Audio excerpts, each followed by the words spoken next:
గతంలో చేపట్టిన ఆడుదాం ఆంధ్ర కార్యక్రమంలో అవినీతి జరిగిందని ఆరోపించారు మంత్రి రాంప్రసాద్ రెడ్డి. దీనిపై ఉన్నత స్థాయి కమిటీ విచారణ జరిపిందన్నారు. అవినీతికి పాల్పడిన నాటి అధికారులు నేతలకు శిక్ష తప్పదన్నారు.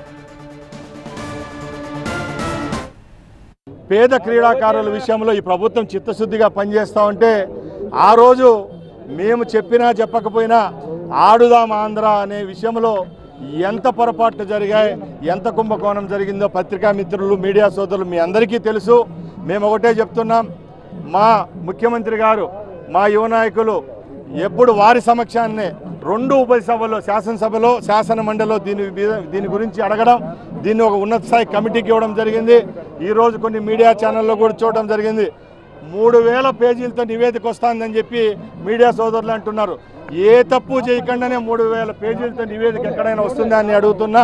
తప్పకుండా పేద ప్రజల యొక్క రక్త మాంసాలు తిన్న ఆ రోజు అధికారులు అయితేనే, ఆ రోజు రాజకీయ రంగంలో ముసుగులో ఉండి పనిచేసిన మంత్రులు అయితేనే, షాప్లో పనిచేసిన వాళ్ళందరికీ శిక్ష పడుతుంది. కేవలం శిక్షే కాదు, ఆ పేద క్రీడాకారుల యొక్క ఉసురు కూడా వాళ్ళ మీద పడే పరిస్థితి రేపు రాబోయే కాలంలో ఉంటుందని